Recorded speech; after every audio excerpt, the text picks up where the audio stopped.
کامیابی کی ضمانت ہے اس آدمی کے لیے جو مسلمان ہے اور ضرورت بھر کی اس کو روزی ملی ہوئی ہے اور اسی پر وہ قناعت کیے ہوئے ہیں. یہ اللہ کے نبی علیہ السلام کی حدیث.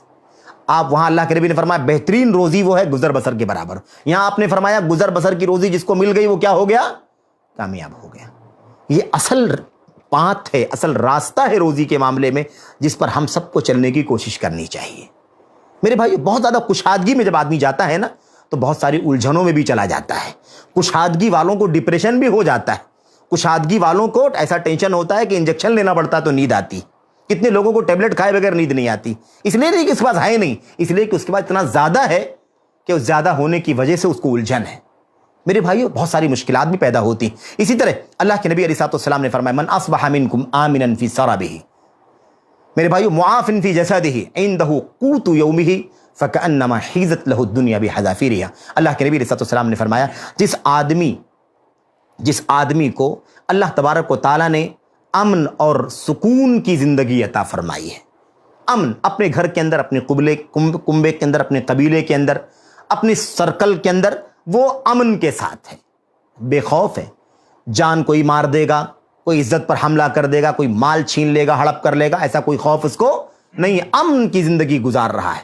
معافن فی جسدہ، اور جسم کے اندر کوئی بیماری نہیں، کوئی روگ نہیں ہے، بلکہ وہ عافیت کے ساتھ زندگی گزار رہا ہے. اور کیا ہے؟ عندہ قوت یومہ، اس کے پاس ایک دن کی خوراک ہے. اس کے پاس کتنی خوراک ہے بھائی؟ ایک دن کی خوراک ہے. آج کی خوراک ہے جس آدمی کے پاس، آج کی خوراک ہے. کل جب آئے گا تو کل کی خوراک ہے، پرسوں آئے گا تو پرسوں کی خوراک. یعنی جس دن پر ہم زندگی گزار رہے ہیں اس دن کی خوراک اس کے پاس موجود ہے، اور وہ امن کے ساتھ زندگی گزارتا ہے، اور کوئی اللہ تعالیٰ نے اس کو بیماری اور روگ نہیں عطا فرمایا ہے. اللہ کے نبی نے فرمایا جس کے پاس یہ تین چیزیں ہیں، سمجھ لو کہ دنیا کی ساری دولت سمیٹ کر کے اللہ نے اس کے حوالے کر دی ہے. میرے بھائیو یہ بیچ والا راستہ ہے کہ نہیں راستہ ہے؟ اعتدال کی زندگی گزر جائے، امن ہو، عافیت ہو، بیماری نہ ہو، اور معتدل روزی اللہ تبارک و تعالیٰ عطا فرما دے، تو سمجھ لو کہ دنیا کی ساری دولت اللہ تعالیٰ نے ہم کو اکٹھا کر کے دے دیا. تو یہ وہ اصل راستہ ہے. اچھا یہ تو ہو گئی بات امت کے لیے. خود نبی کریم صلی اللہ علیہ وسلم اپنے بارے میں کیا کہتے تھے؟ دعا کرتے تھے اللہم اجعل رزق آل محمد قوتا، اللہم اجعل رزق آل محمد کفافا. اللہ کے نبی صلی اللہ علیہ وسلم دعا کرتے تھے اے اللہ آل محمد کی روزی قوت بنا دے. قوت کس کو بولتے ہیں؟ دن بھر جو انسان کھاتا پیتا ہے نا، خوراک، ایک ٹائم کی خوراک، یعنی ایک ٹائم کا جو ہم کھانا کھاتے، پھر دوسرے ٹائم کا جو ہم کھانا کھاتے، تیسرے ٹائم کا جو ہم کھانا کھاتے ہیں اس کو قوت کہا جاتا ہے. یعنی یومیہ غذا، ڈیلی کی خوراک جو ہم کھاتے ہیں. اللہ کے نبی فرماتے ہیں اے اللہ آل محمد، یعنی محمد کے گھرانے اور خانوادے والوں کی روزی کتنی بنا دے؟ قوت بنا دے. یعنی ڈیلی جتنا ان کو کھانے کے لیے چاہیے اے اللہ ان کو اتنی روزی عطا فرما. دوسری روایت میں کفافا، اے اللہ آل محمد کی روزی کفاف بنا دے، یعنی اتنی بنا دے جتنے میں ان کا گزر بسر ہو جائے. یہ اللہ کے نبی صلی اللہ علیہ وسلم دعا فرمایا کرتے تھے. خیر اس معنی کی اور بہت ساری حدیثیں. اللہ کے نبی صلی اللہ علیہ وسلم کی حدیث بھی ہمارے سامنے، جس میں آپ نے فرمایا تھا سب سے بدترین برتن جو آدم کی اولاد بھرتی ہے، آدمی جو سب سے بدترین برتن فل کرتا ہے، بھرتا ہے، وہ اس کا پیٹ ہے. اس کے اندر بھی قناعت کی تعلیم دی گئی ہے، قناعت کی، اعتدال کی تعلیم دی گئی. اللہ کے نبی صلی اللہ علیہ وسلم نے فرمایا بدترین برتن کون سا ہے انسان کا؟ اس کا پیٹ ہے جسے وہ بھرتا ہے. اللہ کے نبی صلی اللہ علیہ وسلم نے فرمایا کہ اگر آدمی کو کھانا ہی ہے، ضرورت ہی ہے، تو اسے چاہیے کہ وہ کیسے کھائے. اللہ کے نبی نے فرمایا کہ پہلے آدم کے بچے کو چاہیے، آدمی کو چاہیے اتنا کھائے جتنے میں اس کی کمر سیدھی رہے. اب بتائیے کہ ہم لوگ اس اصول پر کہاں اترتے ہیں؟ کس قدر حالات ہمارے اور آپ کے ہیں، لیکن پھر بھی بسا اوقات شکریہ کے الفاظ نہیں نکلتے ہماری زبان سے. اللہ کے نبی صلی اللہ علیہ وسلم نے فرمایا صلی اللہ علیہ وسلم اس حوالے سے آپ نے فرمایا فَإِن كَانَ لَا مَحَالَةَ، اگر ضروری ہو اس سے زیادہ تو کیا اصول ہے؟ 1/3 پیٹ کا کھانے میں استعمال ہو، 1/3 کھائے، 1/3 شراب پیے، اور 1/3 نفس یعنی سانس لینے کے لیے چھوڑ دے. میرے بھائیو یہ اس میں اعتدال کی تعلیم ہے کہ نہیں تعلیم ہے؟ اس میں اعتدال کی تعلیم ہے، اس کے اندر میانہ روی کی تعلیم ہے. اللہ کے نبی صلی اللہ علیہ وسلم سمجھاتے ہیں کہ اس طرح سے ہمیں زندگی گزارنے کی کوشش کرنی چاہیے. خلاصہ اس کا کیا ہے؟ تیسری جو بات کرنی تھی آپ کے سامنے وہ یہی تھی کہ ہمیں اس راستے پر چلنے کی کوشش کرنی ہے، اور اللہ سے دعا بھی کرنی ہے کہ اللہ تبارک و تعالیٰ ہمیں کس پر رکھے؟ ہم میانہ روی کی زندگی گزاریں. حلال ضرور ہے لیکن افضل اور بہتر کیا ہے؟ خیر یہ ہے، بہتر یہ ہے، کامیابی کا راستہ یہ ہے، فلاح کا راستہ یہ ہے، اور اسی کی دعا نبی کریم صلی اللہ علیہ وسلم کیا کرتے تھے کہ گزر بسر کا جتنا تقاضا ہو اتنا اللہ تبارک و تعالیٰ پورا کر دے، بس بہت زیادہ کشادہ روزی ہمیں نہیں چاہیے۔ میرے بھائیوں، ظاہر ہے کہ ہم دنیا میں جو کچھ بھی کما لیں، جو کچھ بھی جمع کر لیں، ہمارے ساتھ وہی جانے والا ہے، ہمارا وہی ہے جتنا ہم نے کھا لیا ہے، جتنا ہم نے پہن لیا ہے، اور جو کچھ ہم نے اللہ کے راستے میں خرچ کر دیا ہے۔ یقول ابن آدم مالی مالی، آدم ہی کہتا ہے، آدم کی اولاد کہتی ہے میرا مال میرا مال میرا مال، اسی رٹ میں لگی رہتی ہے، میرا مال، جبکہ اس کا مال کیا ہے؟ وَلَيْسَ مِن مَالِهِ إِلَّا مَا أَكَلَ فَأَفْنَاهُ وَمَا شَرِبَ فَأَبْلَاهُ وَمَا لَبِسَ فَأَبْلَاهُ وَمَا تَصَدَّقَ فَأَمْضَاهُ۔ لیکن آدم کے بچے کا، آدمی کا اصل مال کیا ہے؟ اللہ کے نبی نے فرمایا اس کا اصل مال وہی ہے جو اس نے کھا لیا پی لیا، نمبر 1۔ نمبر 2، جو اس نے پہن کر کے پرانا کر دیا۔ نمبر 3، جو اس نے اللہ تبارک و تعالیٰ کے راستے میں خرچ کر دیا۔ وما سواہ، یہ دیکھیے نقطہ یہاں ساتھ ساتھ میں بیان فرمایا، وما سواہ، اور اس کے علاوہ جو باقی بچتا ہے، اس کے علاوہ جو آدمی کام کرتا ہے، دوڑ دھوپ کرتا ہے، ہماری کرتا ہے، کوشش کرتا ہے، وما سواہ ذاہب وتارکہ للناس، اس کے سوا سب ختم ہو جانے والا ہے، اور اس کے سوا جو کچھ ہے وہ دوسرے لوگوں کے لیے چھوڑ کے جانے والا ہے، اس کا اپنا نہیں ہے۔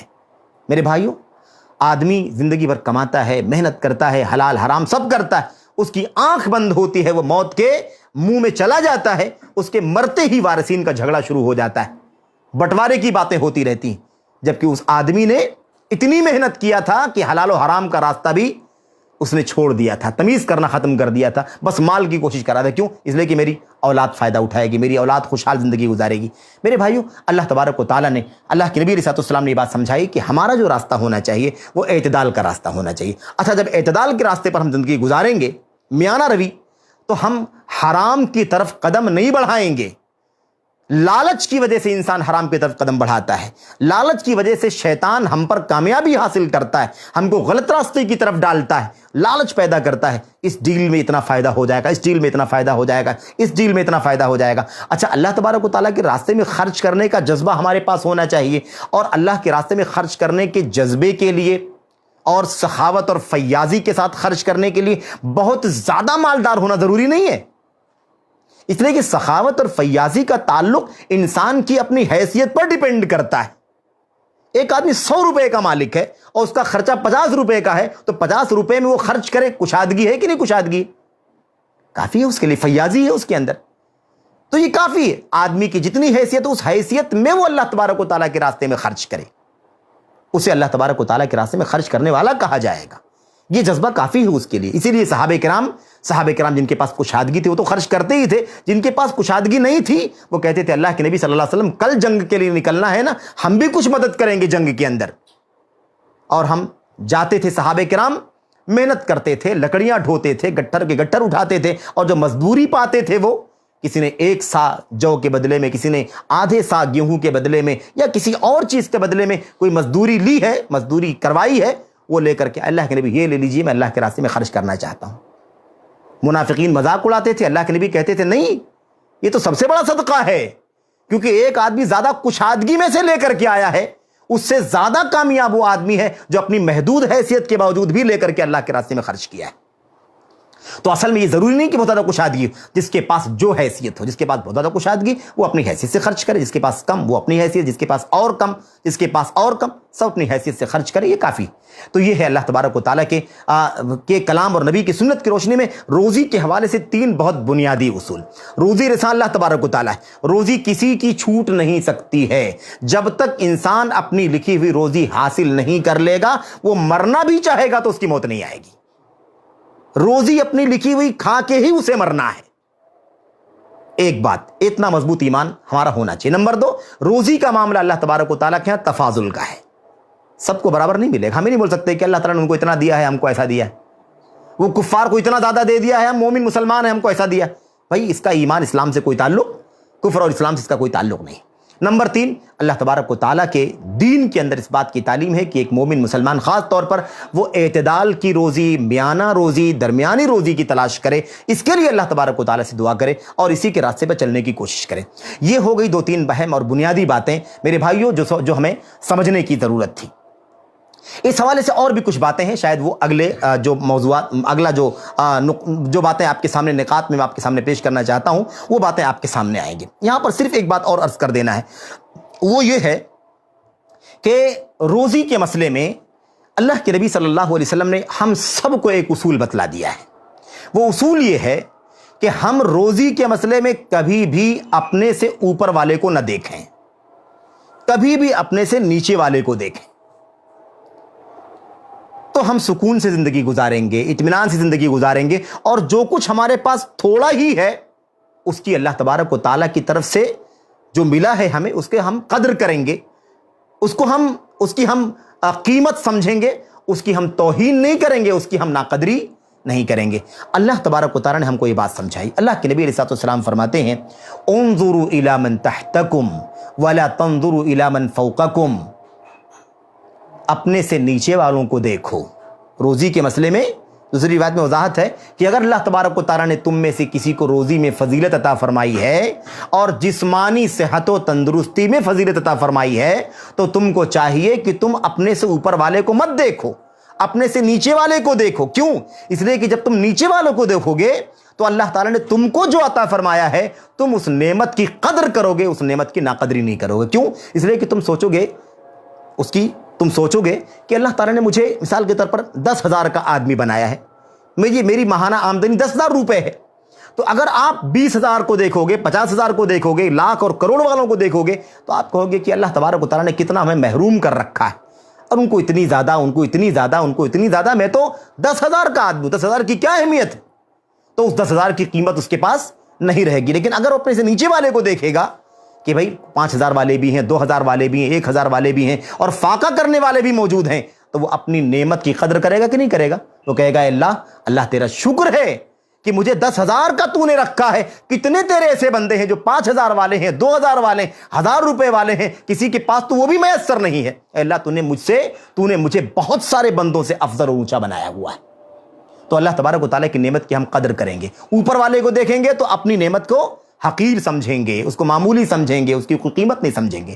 یہ اصول اگر ہم نے اپنے پلے باندھ لیا تو انشاءاللہ تبارک و تعالیٰ روزی کے مسئلے میں جو الجھنے ہیں، جو حرام راستے ہیں، اور بہت ساری غیر مناسب باتیں اللہ تبارک و تعالیٰ کے بارے میں لوگ کرتے ہیں، اس طرح سے نازک حالات میں خاص طور پر یہ سب باتیں انشاءاللہ تبارک و تعالیٰ آدمی نہیں کرے گا۔ تو یہ بہت ہی اہم چیز ہے۔ اس حوالے سے آپ کے سامنے ایک اسوہ بھی موجود ہے، عملی طور پر حضرت عون بن عبداللہ بن عتبہ، اور یہ حضرت عبداللہ بن مسعود رضی اللہ تعالیٰ عنہ کے پڑ پوتے ہیں، یعنی سلسلے نسب اگر آپ دیکھیں گے تو پڑ پوتے بنیں گے۔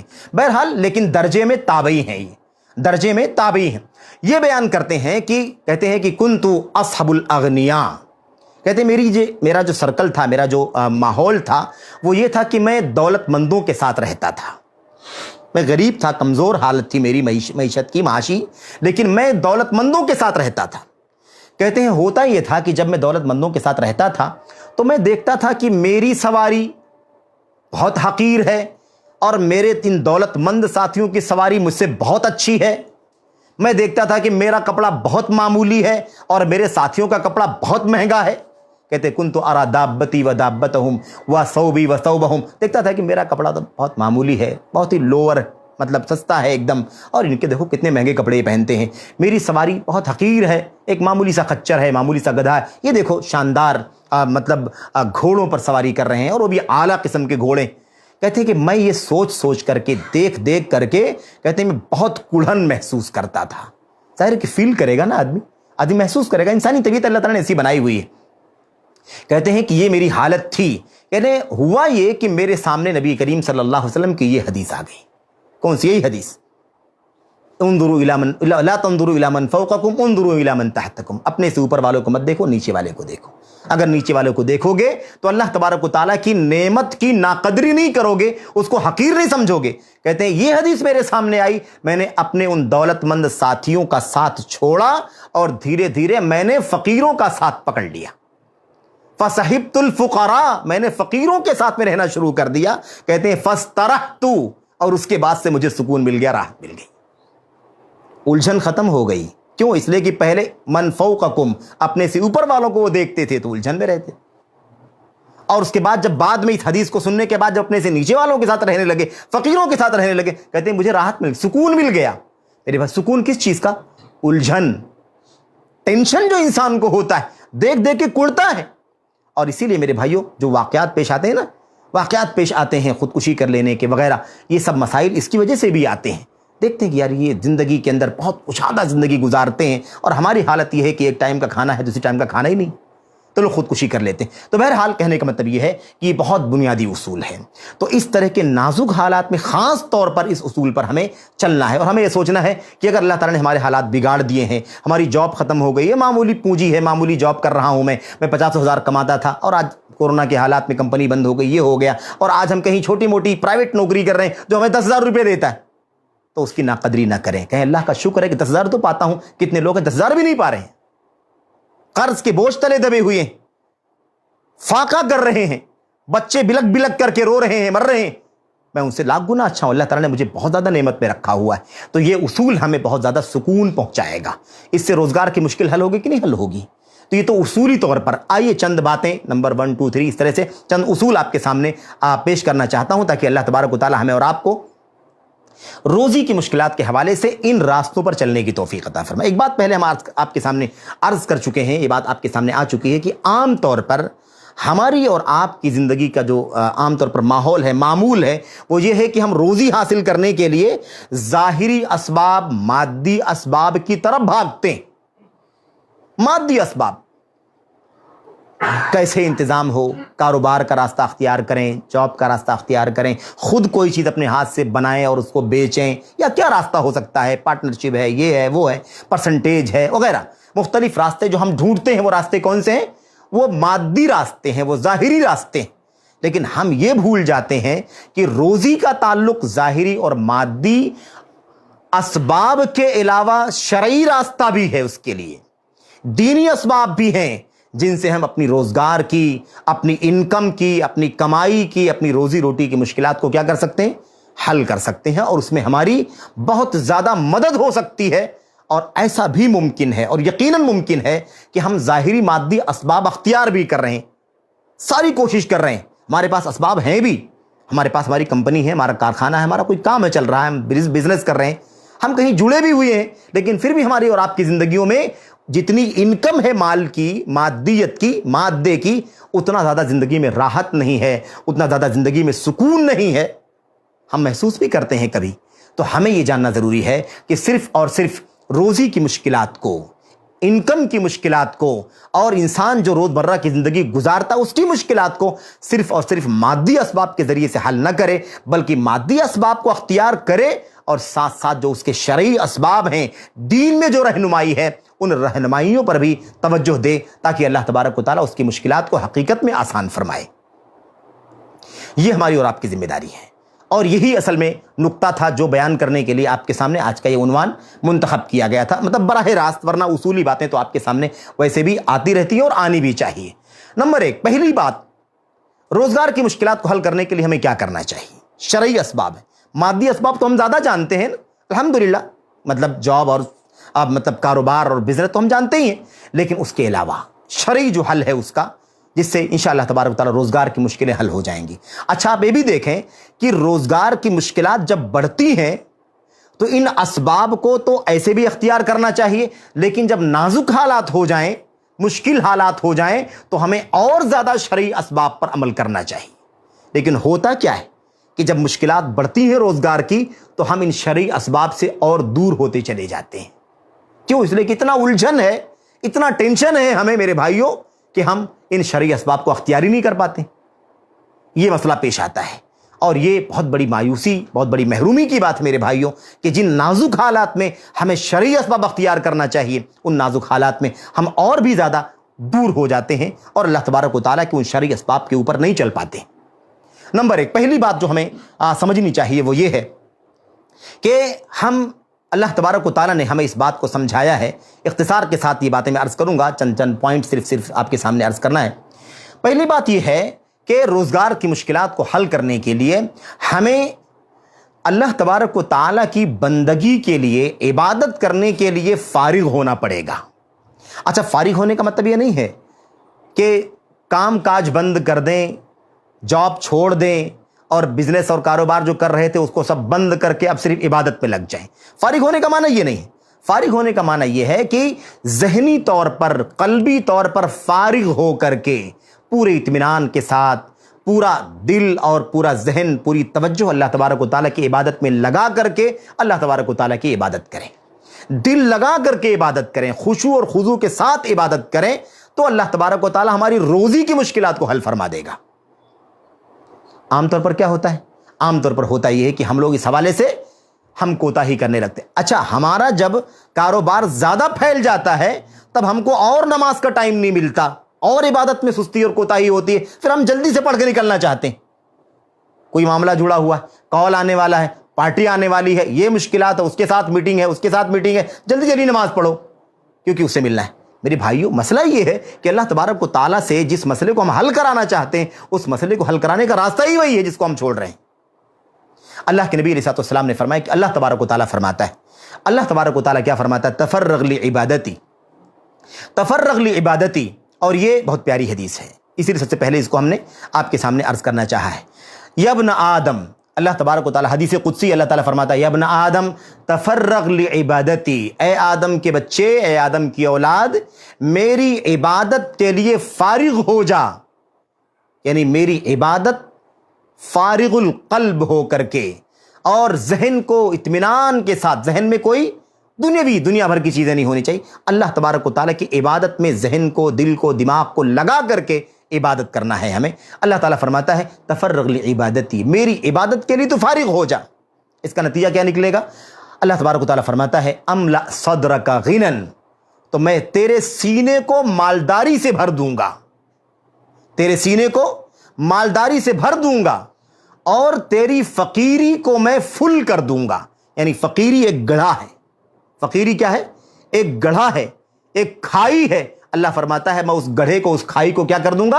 مال سے، دولت سے بھر دوں گا، تیری فقیری ختم ہو جائے گی اور تیری مالداری تیرے سینے کے اندر بھر جائے گی۔ اللہ تبارک و تعالیٰ کی طرف سے اس بات کا اعلان ہے، اے آدم کے بچے، اے آدمی، اے آدم کی اولاد، تو میری عبادت کے لیے فارغ ہو جا، میں تیرے سینے کو مالداری سے بھر دوں گا اور تیری فقیری کو ختم کر دوں گا، مالداری اس کے بدلے میں مالداری عطا فرما دوں گا۔ وَإِلَّا تَفْعَلْ، اور اگر تو ایسا نہیں کرے گا، دونوں باتیں حدیث کے اندر اللہ فرماتا وَإِلَّا تَفْعَلْ، اور اگر تو ایسا نہیں کرے گا، ایسا نہیں کرے گا، کیا مطلب؟ ایسا نہیں کرے گا اس کا مطلب یہ ہے کہ آدمی اسی دنیا کی دوڑ دھوپ میں، اسی ہائے ماری میں، نماز ٹائم پر نہیں، نماز کا نام اس لیے بار بار آتا ہے کیونکہ نماز، بھائی کلمہ توحید کے بعد سب سے اونچا مقام تو نماز کا ہی ہے اور سب سے آسان عبادت ہے، لیکن سب سے زیادہ کوتاہی بھی اسی کے اندر پائی جاتی ہے۔ روزہ رکھنا ہے، روزہ آدمی بھوکے پیاسے رہ کے سارے کام کرتا رہتا ہے، لیکن نماز کا مسئلہ بڑا نازک ہے۔ اللہ کے نبی علیہ السلام فرماتے ہیں، اللہ تبارک و تعالیٰ فرماتا ہے وَإِلَّا تَفْعَلْ، اور اگر تو ایسا نہیں کرے گا، یعنی فارغ ہو کر کے میری عبادت نہیں کرے گا، کیونکہ عبادت کے لیے ہی تو پیدا کیا گیا ہے، تیری پیدائش کا مقصد ہی عبادت، اگر تو اس میں اس طرح سے عمل نہیں کرے گا جس طرح سے کرنا چاہیے، اللہ فرماتا ہے مَلَأْتُ يَدَيْكَ شُغْلًا، تو میں تیرے دونوں ہاتھوں کو کام سے بھر دوں گا، یعنی تیرے دونوں ہاتھوں کو کام میں بزی کر دوں گا، صبح شام تو کام میں لگا رہے گا، کام ہی کام، تیرا کام ختم نہیں ہوگا، اور ساتھ ہی ساتھ وَلَمْ أَسُدَّ فَقْرَكَ، اور تیری محتاجگی بھی ختم نہیں ہوگی، کام کرتا جائے گا، محنت کرتا رہے گا، ہائے ماری کرتا رہے گا، صبح شام 24 گھنٹے بھی کم پڑیں گے کمانے کے لیے، لیکن تیری محتاجگی، تیری فقیری ختم نہیں ہوگی۔ یہ اصول ہے۔ اب یہ بے روزگاری کا شرعی علاج ہے کہ نہیں علاج ہے؟ کم سے کم وہ بندگی جس کے لیے ہم پیدا کیے گئے ہیں، کم سے کم اس کو سکون کے ساتھ، اطمینان کے ساتھ، میرے بھائیوں، اگر اس کو ادا کریں تو آپ بتائیے کہ اللہ تبارک و تعالیٰ وعدہ کرتا ہے، اعلان ہے کہ ساری مشکلات تیری میں کیا کر دوں گا؟ حل کر دوں گا۔ دوسری روایت کے اندر اور بھی زیادہ وضاحت ہے، اس کے اندر یہ بات بیان فرمائی ہے، اللہ تبارک و تعالیٰ فرماتا ہے میری عبادت کے لیے تو فارغ ہو جا، میں تیرے دل کو مالداری سے بھر دوں گا اور تیرے دونوں ہاتھوں کو رزق سے، روزی سے بھر دوں گا، تیرے دونوں ہاتھوں کو روزی سے بھر دوں گا۔ یعنی کیا مطلب؟ آدمی دونوں ہاتھوں سے سمیٹتا چلا جائے، کشادگی ہو جائے گی۔ اور آپ کو یاد ہوگا وہ پس منظر جب صحابہ ہجرت کر کے مکہ سے مدینہ آئے تھے، ہے نا، ہجرت کر کے مکہ سے مدینہ آئے تھے وہاں کاروباری،